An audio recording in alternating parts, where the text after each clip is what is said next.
Melania is not taking it anymore. Look what she just said to Morning Joe host who attacked Trump. Will the American lamestream media ever learn the lesson that President Donald Trump isn't former President George W. Bush? And because of this they just won't be able to get one over on him? Let's hope they never do.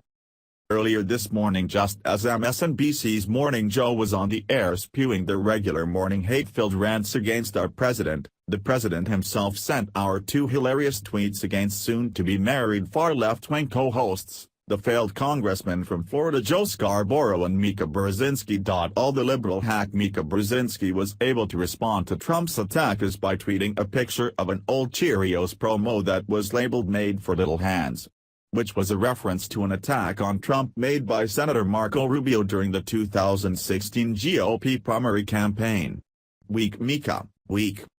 What is even funnier is that after the media lost their ever-loving minds over this Twitter battle, Melania Trump issued her own state where she professes her support for her husband's actions 110%. It was reported earlier today that First Lady Melania Trump's spokeswoman, when asked about the president's tweets, replied that if you punched President Trump, he will punch you back 10 times harder.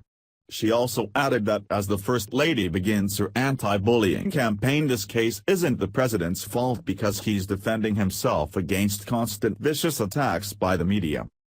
Let's remind ourselves who Joe Scarborough really is. Big wheel keeps on turning.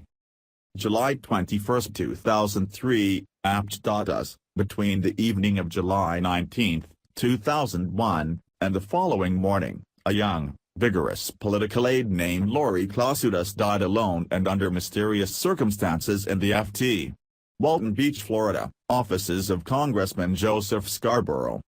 The attending medical examiner, Dr. Michael Birkeland, stated in his report that she had fainted and fallen, hitting her head on a desk. This, he said, broke her skull in a 7-inch transverse fracture running from right temple to left, pulverized the region of bone the size of a small marble inside the skull behind the right ear and caused a fist-sized hematoma, or effusion of blood, gathering below the dura mater of the left side of the skull. There was also a contusion, or bruise, on the back of the head. Bloody foam, signifying a death of slow asphyxiation, bubbled up from her lungs into her mouth. Just for good measure, Dr. Birkeland claimed that Lori's heart had also failed. Remarkably, the entire political establishment of Northwest Florida, from the police department to the press, formed a solid stone wall around this astonishing conclusion. Birkeland's supervisor, Dr. Gary Cumberland, did not notice the internal contradiction between the claim of heart failure and the formation of a massive hematoma. Nor did he remark on Birkeland's claim, which contradicts the medical literature, that the hematoma could only have been formed by Lori's head striking an object, not vice versa. The chairman of the Medical Examiners Commission for the state of Florida, Dr. Stephen Nelson, was well aware of the shortcomings in Birkeland's record, having recommended that Birkeland be suspended for failing to report to Florida that his license was in danger of revocation in Missouri. Nelson knew that Birkeland had been fired by the state of Missouri for failing to complete autopsy reports.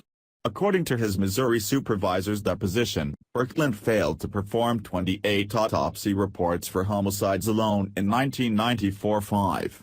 The total number of incomplete cases may have been over 140. Ultimately, the cause of death could not be determined for several cases. Nelson also learned at the time of the Klasudas case that Birkeland had falsified his curriculum vitae. More seriously, he had falsified autopsy reports and mishandled organs taken from the dead. In one particularly tragic case, one that irreparably traumatized the surviving family members, Birkeland removed the brain of a young woman from his office and placed it in the back of his car. It had to be rescued by an agent of the family's attorney. Nelson, who in 1999 recommended that Birkeland be suspended, also knew that Birkeland had subsequently escaped discipline by Florida. Yet as senior medical examiner for the state of Florida, Nelson disclaimed to us any power to act in the Klasudas case. perhaps having witnessed the political workings that squashed Nelson's effort to oust Birkeland and succeeded in sealing the complaint against Birkeland that Nelson had supported. Nelson concluded that the state of Florida desired good politics over good forensic medicine. In any event, not long after the Birkeland episode, Nelson was promoted to the chairmanship of the Medical Examiners Commission. For this second anniversary of Lori Clausutis' death, a review of recent events is in order.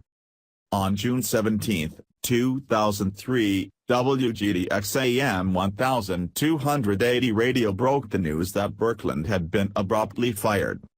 On June 27, Michelle Nicholson of WARE TV reported that the official cause of dismissal was given as a failure to complete autopsies in a timely fashion. This was one of the same charges that led to his firing in Missouri. In Florida, Birkeland claimed he had done 320 autopsies in his last year in the 1st Judicial District Medical Examiner's Office. This number, disputed by the Medical Examiner's Office, is substantially greater than the number he was performing in Missouri and may represent cases with incomplete or absent notes.